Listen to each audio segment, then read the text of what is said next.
Las Vegas is consistently listed among the cities with the highest rates of domestic violence and domestic violence homicides, but was also recently ranked 13th in the highest rates for all homicides. The rate here is lower than in places like Memphis and Detroit, but the rates are 4 times as high as in a much safer city like San Francisco. Not only that, but the clearance or solve rate for homicides is lower here because of various factors, such as funding and how transitory the population in Las Vegas can be. People are always moving in and moving out. Today, we're going to talk about 4 unsolved murders in Las Vegas that have been open for a while.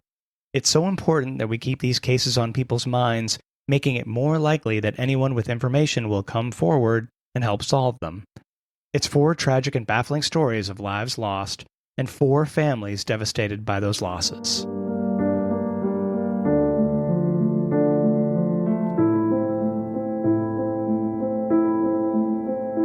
Hi, and welcome to Sins and Survivors, a Las Vegas true crime podcast where we focus on cases that deal with domestic violence, as well as missing persons and unsolved cases.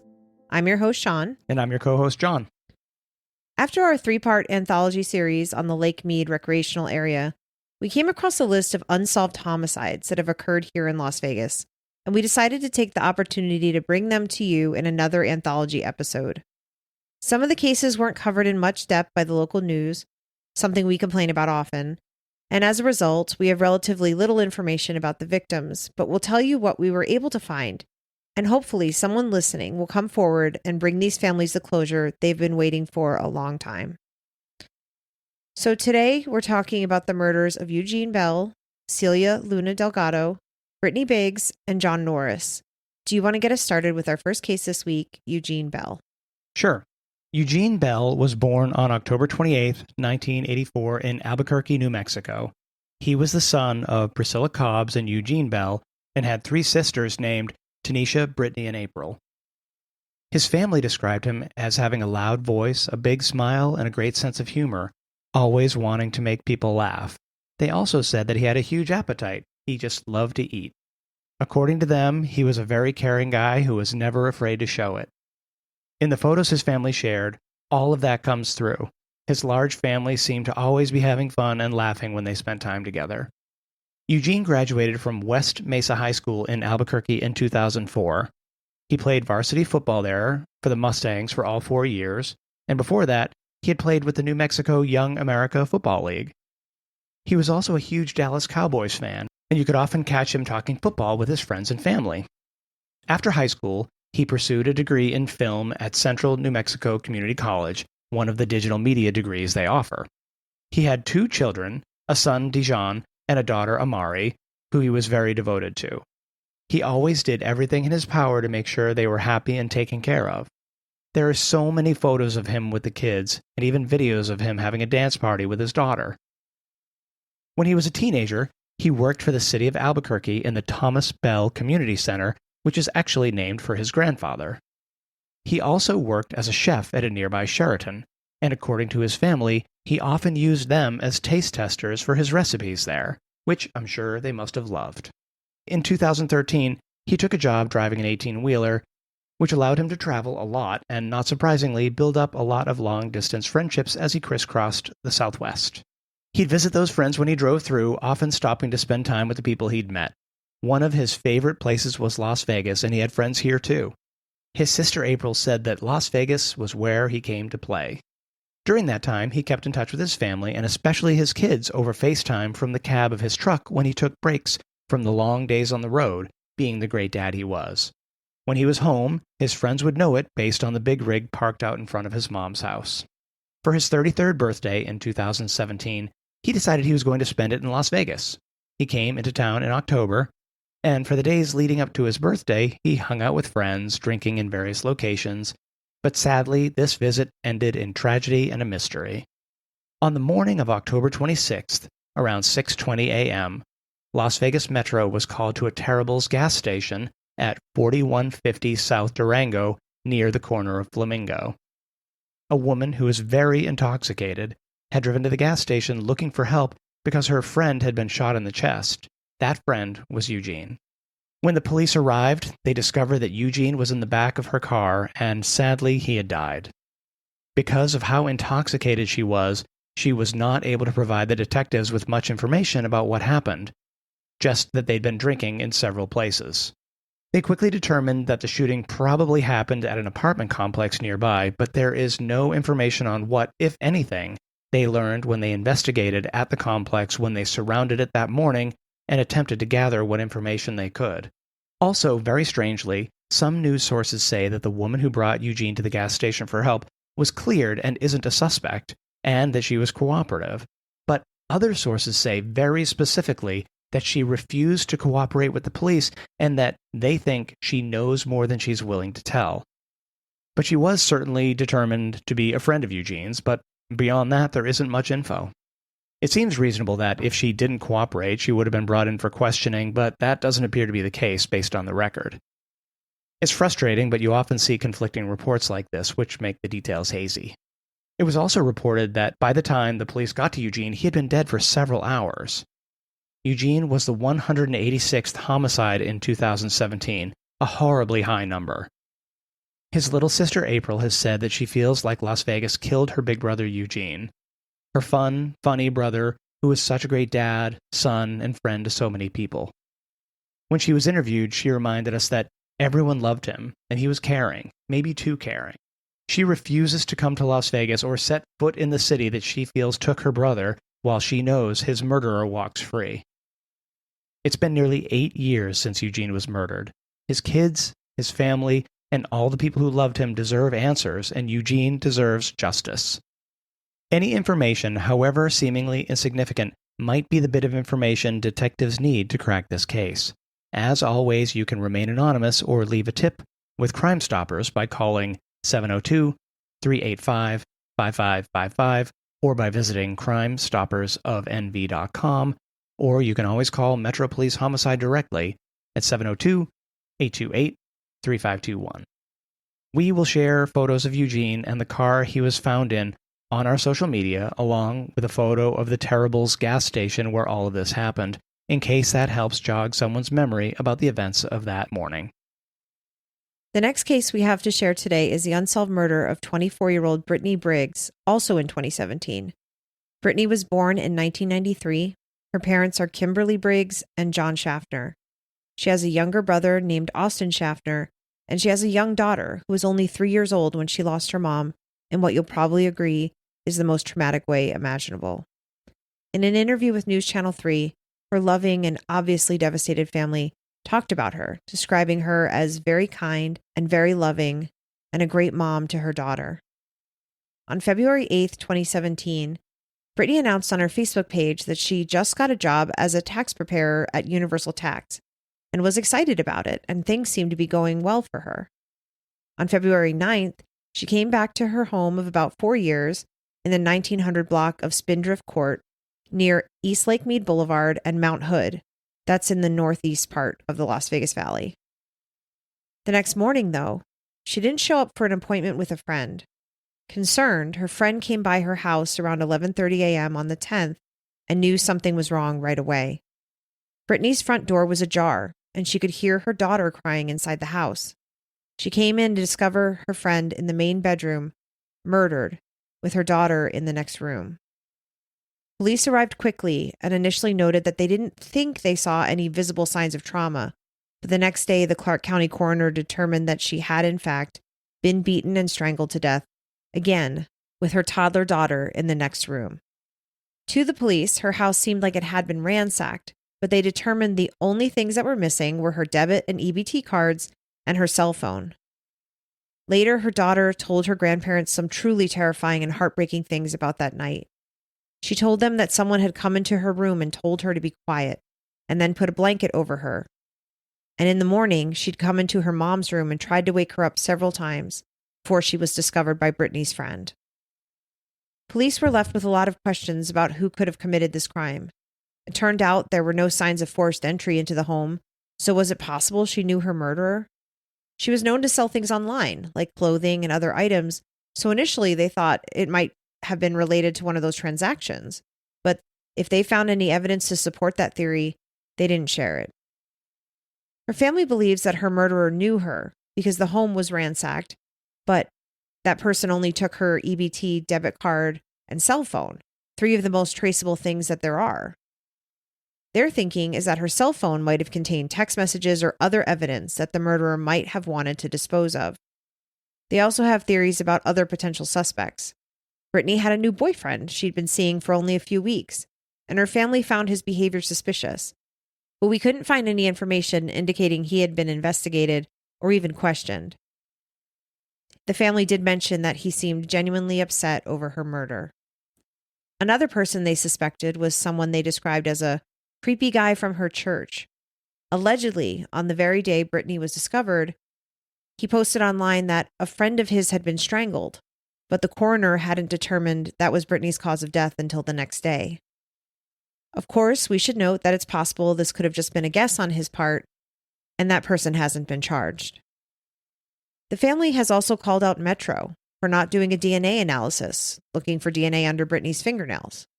They said there's no way someone is strangled to death without fighting back, and it makes sense to collect DNA evidence, and of course, we agree with that, given all of the DNA solves we've covered in the past 2 years, but unfortunately, we don't know if that's part of the investigation. It's entirely possible they have that evidence, but Metro isn't sharing that. The apparent lack of progress in the investigation has led Brittney's mom to say that she believes the police aren't interested in solving her murder. Unfortunately and heartbreakingly, Brittney's daughter's bio dad has moved to California and taken his daughter with him and cut off all contact with Brittney's family. She's their last tie with their beloved Brittney, and they would very much like to know how she's doing, and we truly hope they get back into contact. It's been more than 8 years since Brittney's murder, and it's not clear to us if this is considered a cold case. Some sources indicated it was, but the contact on the Metro website is still listed as the homicide division. As we talked about before, though, Metro does have an active cold case unit, including Detective Terry Miller, who said it's still an ongoing investigation. Anyone who has any information about who could have been responsible for Brittney Biggs' murder should contact Metro Homicide, the Cold Case Division, or Crime Stoppers. All of the contacts for those are in our resources at cinspod.co/resources. The next case we have for you seems very random. The police even described it as the victim being in the wrong place at the wrong time, with tragic results for her and the loved ones she left behind. Celia Luna Delgado was born in 1962, and she was the matriarch of her family.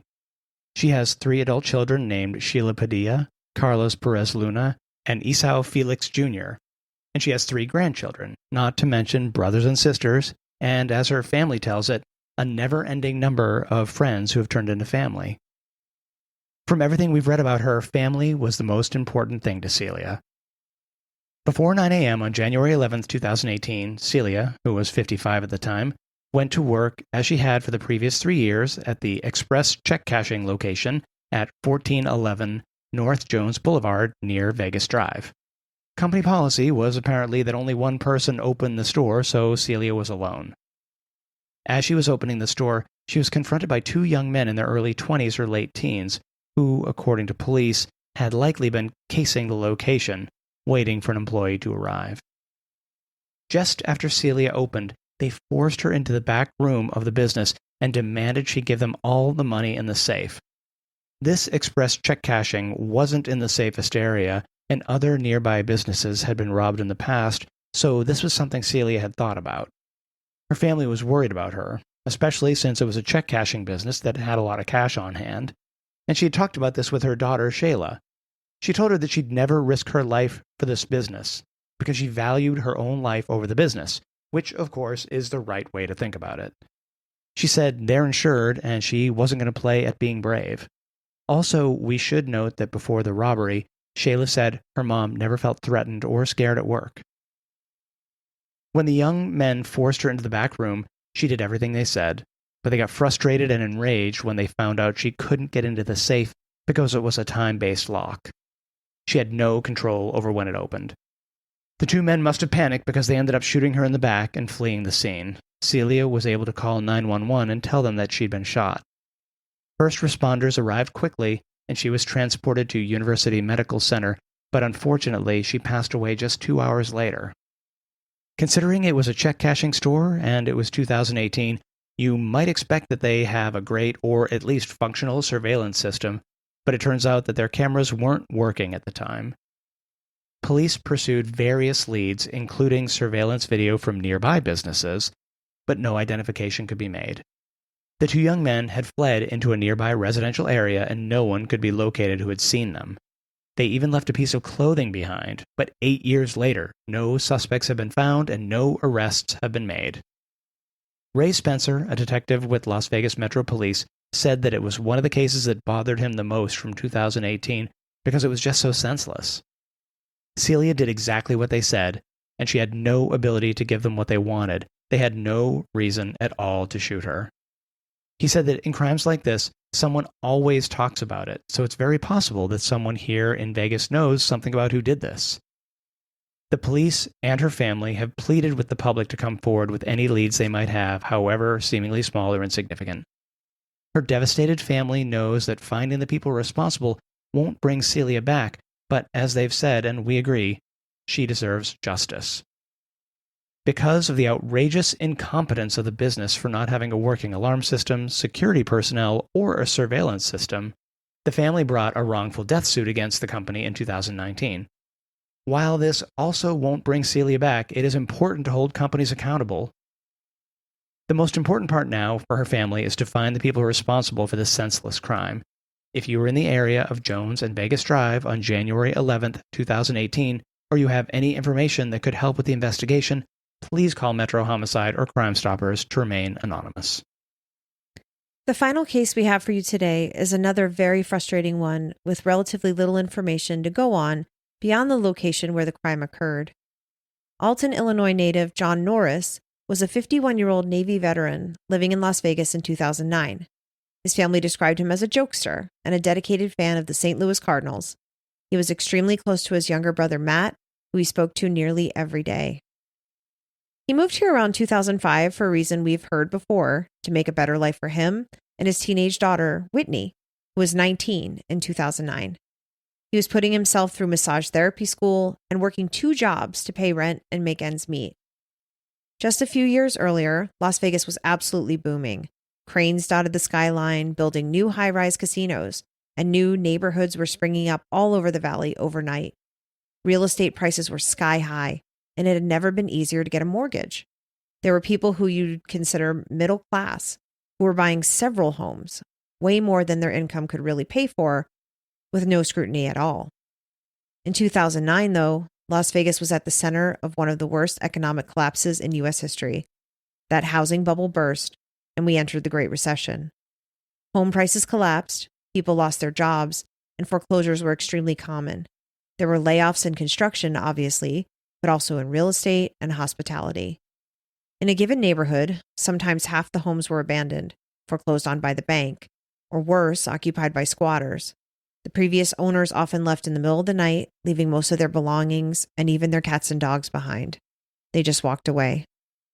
Streets were like ghost towns. It felt like the fabric of the entire community was unraveling. Burglaries, property crime, and theft skyrocketed that year, and homicides were up. At the time, people thought Las Vegas would cease to exist, as crazy as that sounds. The unemployment rate was 11% in 2009, but it went as high as 14%, the highest in the country. Because, of course, when the entire economy collapses, tourism is one of the first things to go. In the midst of all this, in 2009, when it was getting worse, one of John Norris's jobs was delivering pizza for Pizza Hut. And on January 24th, 2009, it was a work night like any other, hustling and delivering pizzas. At 7:30 that evening, Metro Police responded to a report of shots fired in the 5800 block of Rose Sage Street near Ann and Camino al Norte in the north end of the valley. When police arrived, they found John, and he was pronounced dead at the scene. He had been shot. The house he had been delivering the pizza to was abandoned, so the theory was that he was ambushed, possibly as part of a robbery or gang initiation ritual. He was identified the following Monday. One of the side effects of all the foreclosures was that there were fewer witnesses to these crimes. In the aftermath of his murder, police circulated a photo of an individual they thought might have been in the area, which we will share, but there have been no arrests in the case. As his brother rightly said, John's murder became cold right away because there was no motive. Whoever murdered John had no idea who would be delivering the pizza, so there are no avenues of investigation there. John was laid to rest in his hometown of Alton, Illinois. He is survived by his daughter Whitney, who was 19 at the time and is 25 today. His family had a celebration of life for him, including a video presentation his friend Mike Jacobs put together and a balloon release. The celebration wasn't specifically a fundraiser per se, but they did raise $1,800, which was donated to help Whitney. There are $22,000 in rewards available for information leading to the arrest of John's murderer, $10,000 from Pizza Hut, $10,000 from Meadow Gold, and $2,000 from Crime Stoppers. If you or anyone you know has any information, please reach out to Crime Stoppers or Metro Homicide's Cold Case Division. This is another case where it's likely that there is someone out there with information that can lead to this case being solved. Unsolved and cold cases like this can be frustrating, but it's important to keep talking about them so there's a chance we can get some resolution for the victims' families. We appreciate you listening, and if you're enjoying the podcast, please leave us a review on your favorite podcast platform. These positive reviews really help us get these episodes out to a wider audience and increase the chances that the right person will hear them, possibly leading to closure. Until next week, we remind you that what happens here happens everywhere.